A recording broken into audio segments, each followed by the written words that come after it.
This is a Hearthstone King of the Hill, where we will decide the worst legendary in all of Hearthstone. Here's what we're gonna do this time, chat. If we get into a situation, I don't know, like I'm making a call and chat's making a different call, and you strongly believe that a card is worse, you can hop on a Discord and you can explain to me why you think that's the case, all right? You guys actually have to defend yourselves. It can't just be a bunch of people yelling at me. We have Corrupt the Waters versus Madame Lazul. We are gonna do this based on, we're not even considering what the card is currently, because the worst cards were never nerfed at all. So I don't even have to consider it. It's just as the card is throughout standard, throughout wild, and everything in between. This is, I think this is a pretty self-explanatory one. Corrupt the Waters was a meta-defining deck. Madame Lazul, unfortunately, as much as she is, I think, used in wild now, Corrupt the Waters is just a strictly better card. So we're moving on. All right, chat, Madame Lazul or Prince Valinar? What do you guys think is worse? I think it's probably Prince. I think Madame Lazul is just probably more useful than this currently. So it's probably Prince. Okay. Cthulhu the Shattered versus Prince. All right, Cthulhu the Shattered was kind of a win condition. It wasn't a great win condition. I don't really know if Prince was really ran in anything. So I guess we're gonna hit Prince. Okay. All right, let's talk about this. Let's talk about this. Some of you might think that this is your little bit of a pet card here, but I actually legitimately think this card is pretty garbage. In standard, I can't really remember a time where this card was really played. It's an even paladin or something. Is it though? Is it? Hello. Hello. Okay. What card are you defending? Valinar. I've seen it get play about a few hundred times. It's definitely a card that's still floating around in wild occasionally. Okay. Back in the day when it first got released, it was in like the decks of everybody and their mother. So it definitely saw play. I need to just know for context, what rank were you when you played this in standard? They used a different ranking system back then. I was probably around 10. 10. Okay, so I think 10's about where platinum is currently. So I think that's completely fair. Okay, I think that's a pretty safe bet. I do agree with you that I think the weapon did see a little bit more play than Prince Valinar. You know what? I think you did skew me. I think we'll pick Prince Valinar as the king. I appreciate you coming in here. Thank you so much. Okay, this one's really interesting actually, because this card was supposed to be built around during Mean Streets of Gaddison, but I'm pretty sure that Warlock did not use this card. Like, people tried it and it was absolutely garbage. I don't know which one's worse. I actually don't know what's worse. Cruel did see play. You think Cruel's worse? Can you explain why? Because like it's 9 mana basic in Highlander Demon, and I believe at the time Jades were everywhere. You couldn't really play Highlander Demon. Yes, you know what? I do agree with you. Do you play Wild by chance? I used to play Wild, but I don't anymore. Okay, do you ever remember seeing Cruel in Wild? No. You know what? I think that's pretty self-explanatory for me. Thank you for coming in today. All right, boys, I actually agree with you. I actually think this card's worse. I think this card's so bad. The fact that this is supposed to be a built around win condition and it didn't see really any play, I think it's gonna be Cruel. Oh, another spicy one here. Milorn was not really ran, was it? Milorn was always just kind of a bad card in Druid, because Druid just had way better stuff to do. Like way better stuff to do. I think it's this card. I'm pretty sure this card. Okay, so Cho'Gall didn't really see any play, which is really surprising because it's like, I guess it's like 7 mana to maybe cheat out something, but 7 mana to cheat out something is just, it's pretty bad. Now, I'm not really sure which one's worse here. They're both kind of garbage, but I think you can at least make Cho'Gall like fine, because it's just like a free 7/7 and then you pay your like health. 7 mana Twisting Nether Broken. I think just because this one's mana cheating, it's probably way better. So I'm gonna just go with this one. Itis kind of saw play. I think Itis did see more play than Milorn. Itis is a great card. I don't know about great card. I do remember people trying it out in the grand tournament. Yeah, I think Milorn's just worse, right? So yeah, we'll go with Milorn. Real spicy here, to be honest with you. Anomalous, did Anomalous see play? Like maybe it saw play. I can't remember for the life of me if it actually did or not. Oh, this is a tough one here, chat. I'm gonna be honest. I actually don't know which one's worse. I'm bringing in someone for Discord. Hold on. Yeah, yo. Hi. Yo. Are you ready? Do you have a card you want to defend here? I think Anomalous is worse. At least Milorn does something. Ooh, okay, hot take. Okay, can you explain a little bit more why you think that? Like when do you need an 8-mana minion as a board clear as a mage? You have Flame Strike and every other spell. Yeah, I think you're right. I think you're entirely right. Hello, can you hear me? You're muted. Oh, here we Hello. are. Hey, how are you? I'm good. good. I was saying the fact that, in my opinion, Anomalous is a better card. You may have better clear board in a mage. It's still better to clear than get a card back in your deck. I agree with that sentiment. Absolutely. And you know what? I do agree with you. I think Anomalous was actually better. One point that no one has brought up is that it worked with Frost Lich Jaina, and I think that was probably a pretty big clear. I agree with you. I think Anomalous is a better card. Thank you for coming in. Okay, we're back on the chopping block here, boys. Okay, Hogger sucks ass. Hogger is ass, chat. It is one of the worst cards I think I have ever seen in my life. It did not see any play. Don't you fucking dare tell me this card saw play. It did not. Hey. Hey, how are you? Yeah, I'm good. Okay, perfect. What card do you think is worse? I'd say Hogger is definitely worse. Okay, what do you think? Because Malone is good stats for the cost, and Hogger is like awful stats. I do agree with you, but do you ever see yourself playing a 7-mana 9/7? I don't see ever playing both of them. But why do you ask the question? Fair enough. You're entirely right. Okay, I appreciate the input. Let me bring someone else in here. I think Hogger is worse. Okay, why do you think Hogger's worse? Because he's doo-doo. Okay. The thing is, the Malorn saw some experimentation and it saw some play, especially because it can shuffle itself back to the deck. Like people that don't want to play, how can I say, Jade Idols, try to use Malorn, but when it comes to Hogger, try to be meta, not meta, but at least try to be used, but failed. But Malorn is at least had some niche there. Yeah.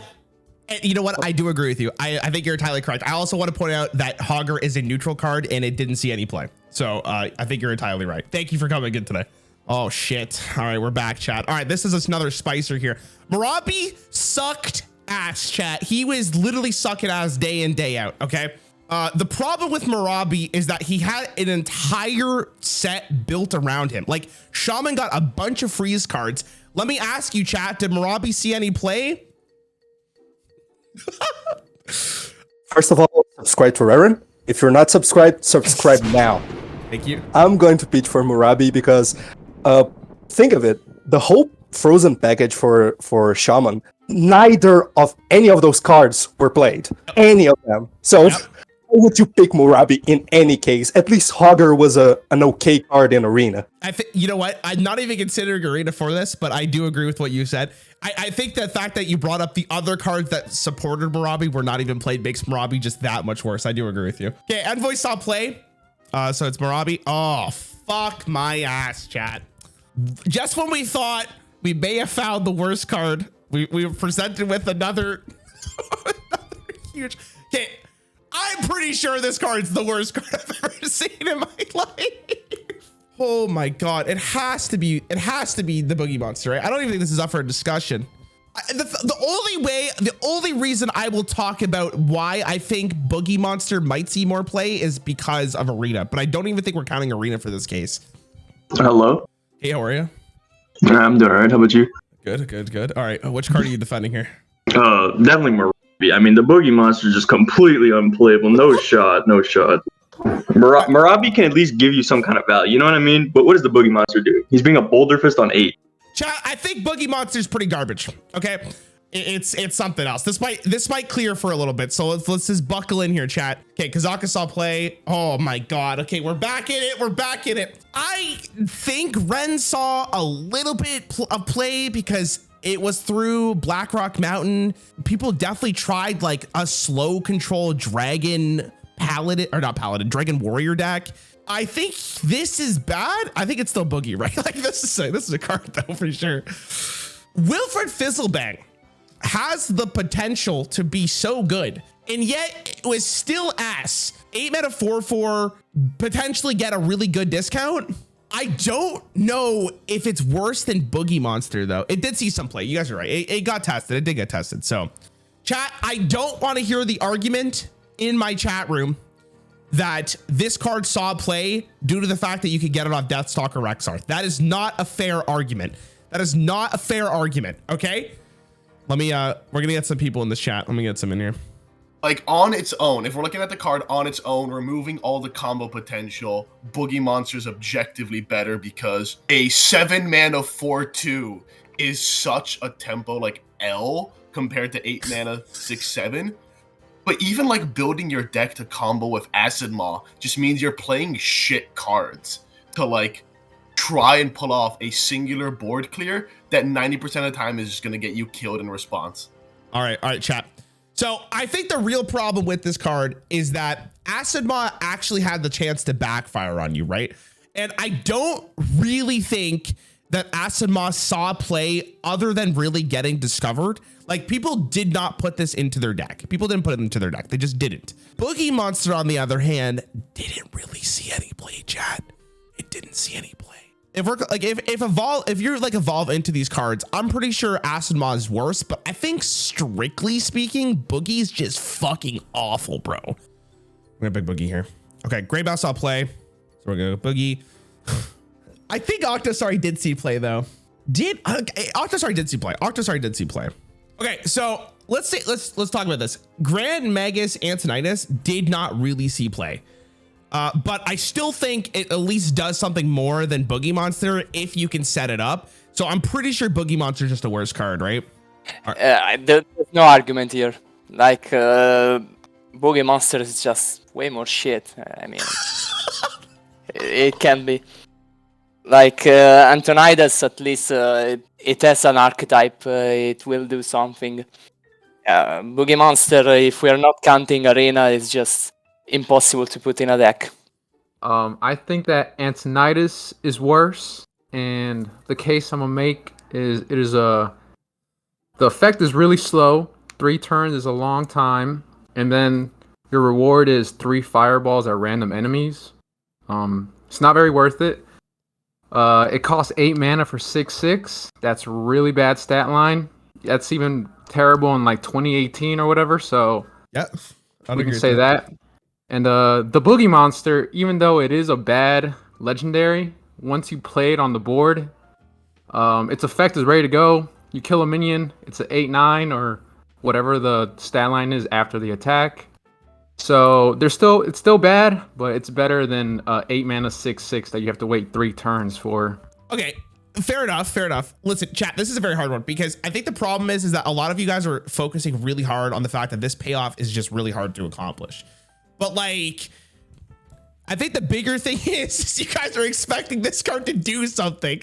Like, I would rather put this into my deck as an 8 mana 6/6 and hope I can get the payoff for this card than getting an 8 mana 6/7 with basically no text. Dude, there's no way Antonidas is worse. There's no way. You guys are out of your mind, man. Because you're out of your mind. But let's see. This is the same people, by the way, that told me that Patches is not a good card. Just for the record. Let me see what you guys are cooking over here. Let me see this. Let's see what card you guys think is worse. Go ahead. Show me, chat.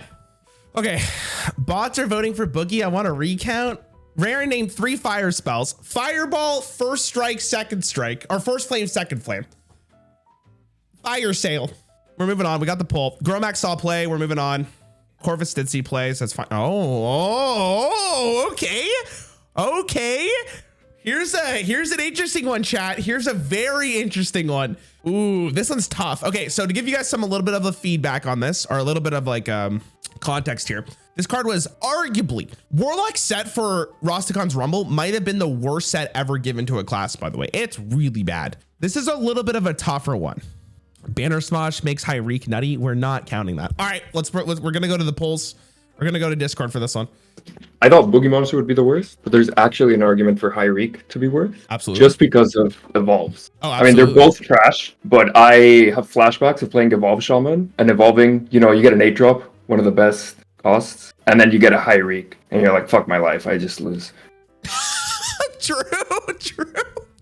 Hir'eek was absolutely dog shit, but Hir'eek did have some cool shit you could do with like that spell that could like swap the mana cost and the health. You can get like 7-8 mana 1/1s. So okay, sure. I will say that during standard, at least, those two were not in the same.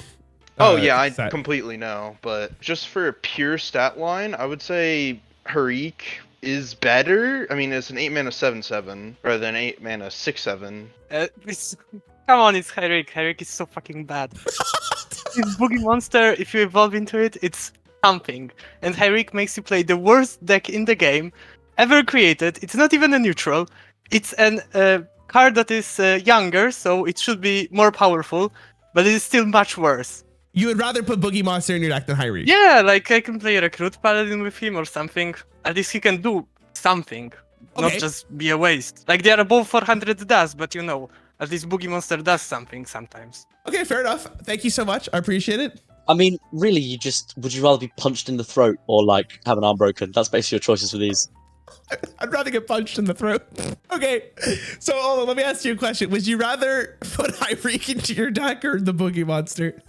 I mean, I guess Hir'eek is technically funnier, right? Like you can, I mean, you'll lose, but you can at least have fun playing that card. But like boogeymonster is boring and bad. So you're putting Hir'eek in? Oh yeah, I mean, it's just funny, isn't it? Like you're gonna lose with both of them, but at least with Hir'eek you can concede after doing something fun. True. No, good point. Good point. All right. I appreciate it. Thank you for coming. Chat, I will say this. It's amazing that you guys are saying Hir'eek. I'm going to pull the wild card here. Hir'eek actually has use cases in wild. There is never a use case for fucking the boogeymonster at all. I'm pretty sure the boogeymonster is worse. Little bro actually simping for Hir'eek. You guys actually think Hir'eek is... Okay. All right. I guess we'll follow the poll. You guys legitimately think Hir'eek's a better card or a worse card? Sorry. Oh, fuck. Okay. Dawn, I think did see kind of play. He wasn't good. Don't get me wrong. He was not good. Dawn broke it with Hir'eek. True, dude. True. Yeah, okay. Hir'eek's right. Spanish Sauce did see play, so it's fine. Ivis definitely saw play. Mogar the Ogar. All right. Here's a spicy one. Now, I know people are going to immediately be like, it's a 6 mana 7/6, but this card was pretty fucking garbage, bro. This card didn't see any play. Mogar based, still not even close. Man, better good stats for the card. All right, fine. Patches, oh my God, chat, here's the real discussion. Which one's worse? I don't know. They're both so fucking awful. 1 mana 1/1 or rather against 7 1/1s. I don't know, dude. They're both so garbage. Rock us up play a little bit. All right, boys. This might be the longest battle we have. This might be it. This is we're putting it together, chat. Here we go. Arguably the 2 worst cards ever printed in this game. I think Duskfall and Aviana is definitely much worse because playing this card is literally losing the game on the spot, like 99% of the time. I think the bat is the worst because 8/8 do nothing. You basically think the bat's worse than Aviana? Yeah, I know Aviana is like a Milhouse, but I think the bat is worse because like I'm a lock main, and if I play a 8 mana 8/8 do nothing, I don't have any buffs, I don't have any rush, I don't have nothing to back it up, you know.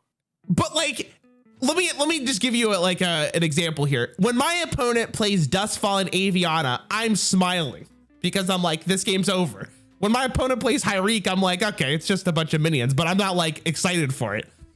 Imagine this. Yeah, you're playing Mage, and then you put the 10 mana Reno that casts a random spell, right? You unstable portal Dustfall in Aviana, okay? And then you time warp because you were playing the quest. That is broken. Turbo broken. Hir'eek is just bad. And he's ugly. Listen, I could do a poll. I could do a poll, chat. But like, there's no way any of you guys can say to me seriously that you think Hir'eek is a worse card than Aviana. Okay, thank God. Got a little nervous there. First couple votes, Hir'eek was winning. Do we want to have a conversation for this one? This could be a conversation. The darkness doesn't lose you the game. True. Okay, let me tell you what, chat. This card sucked ass. I hate this card. Actually just fundamentally makes 0 sense why they printed it. And let me explain why to you guys. So this card, you have to build your deck to be more expensive than your opponent while still fighting for the board. Because there's no way you're playing a 6 mana 7/4 and being happy with it. Aviana, Aviana, Aviana, Aviana, Aviana, Aviana, Aviana, Aviana. Here is a really tough one, chat. I legitimately think both of these cards are probably maybe top 5 worst cards in the game. Milhouse is interesting because it is a 2-mana 4/4, and there's a potential there to be absolutely insane. But Milhouse has a huge possibility to just lose the game on the spot. Where Aviana probably loses the game on turn 5. The only reason I think Milhouse is not nearly as bad as Aviana is because you can pull him out and recruit him. It was played with Called Arms, because if you summon a 2-mana 4/4, it's actually pretty goated. Okay, so here's the a real deal about all these cards. You need to think outside the box, because these cards capitalize on one thing, and that's human greed. Because once you see that a big card is suddenly 0 mana, then you're just gonna throw it out all in your hand, and you're not gonna be ready for what comes in the late game. Because that's how Mana Storm basically worked. Because you kind of wasted all your good cards in the early game, and that's all just human greed. Same with Aviana. Say he runs a big deck, I don't know, Hadlock, for example. That doesn't make sense, but whatever. Then with Druid, you can, if he fills up the board with minions, then you can just Poison Seeds or Spreading Plague, or it's a bait card. It's capitalizing on the human greed of the cards. Okay. You know what? I like what you cooked there. It was a very different angle than I was expecting. I appreciate it. Thank you so much. Hey yo. What do you got for us? Duskfall and Ivia is strictly a worse card, because if you put him in your deck, that's one less spot for Guff. Olivia is unironically my least favorite champion to play against. Fair enough. I hate her too. She sucks ass. Okay. So we'll go with Aviana here. That was really fun. Akun saw play. Citrigo saw play. Okay. This is another one. This is another card. Chat, this card's awful. Okay, this card's bad. This is a card. Now, here's the thing about Harbinger. Okay, Harbinger was really bad because it was basically a 4-mana 5/6 do nothing. You literally don't want to put this card into your deck. Okay, they both basically do nothing, and most of the time Celestia is probably going to just be worse for you than putting any other card into your deck. But the only redeeming quality of this card is that it forces your opponent to actually have a minion that's bad, or not great in stats, whatever, right? But I don't think it's nearly as bad as Aviana, right? I'm just gonna talk about this card for a quick second, even though I don't think it's worse. Madden Goya was a pretty bad card. People thought it was gonna be so good. This was the original recruit card until people realized that it's so awkward to build this deck around. It was pretty bad. But again, it comes down to it. Just there's potential for this card. There's nothing for this card. Okay. Chat, this is probably this is probably going to be the last one. Okay, this is probably realistically going to be the last card that stands up against Aviana. This is actually really tough because you make the claim that both of these lose you the game, but both of them have an upside for each of these cards, right? Yeah, probably your opponent's going to make you lose the game from this card, but if it doesn't die, it's a little spicy, right? This is the same thing. And you have to remember that Temporus is 7 mana, which is pretty bad. Temporus gives your opponent, let's say you're playing this on turn 7 and your opponent's also going in 7 mana, okay? Your opponent gets 7 mana and then they get 8 mana. They get 2 draws and they get attacks. Aviana is, you play Aviana, your opponent gets a free card, and then they get to use the rest of their mana. Most of the time with Aviana, what the general game plan of it is your opponent plays this, you play Aviana, and then your opponent will play a 10 mana card or whatever, their biggest card they can, and then they kill your Aviana. So you get nothing from it, and you're just so far behind tempo wise. Where Temporus, if you play it while you're ahead, it's really good for you because your opponent then has to take a whole turn to react, unless you're just dead. Temporus has the chance to be your opponent gets to react to your board and then gets an extra turn, or they get to develop and then they get an extra turn. Where it might be beneficial for you because then you get it on the way back. All right, let's do a poll, chat. I think both are equally bad. I think Temporus is slightly better. Chat is wrong though. Why would chat be wrong? Aviana could be good in your deck if you build around and your opponent plays aggro. Bro, this is a straight coat. Okay, you guys said Aviana anyways. I'll talk about it for a quick second, right? Hemet's bad because it's such a weird tech card to have into the game. And I think legitimately that card is awful, especially at the time it was released. I don't know why they thought a 5-mana 6/3 would be so good. Yeah, it's not worse than this card. Well, there it is, chat. There's your victor. That's it, chat. That's the worst legendary in the game. I hope you guys had fun. Thanks for watching, chat. I hope you guys had fun with it. It was a really, really good time. Yeah. That's basically it.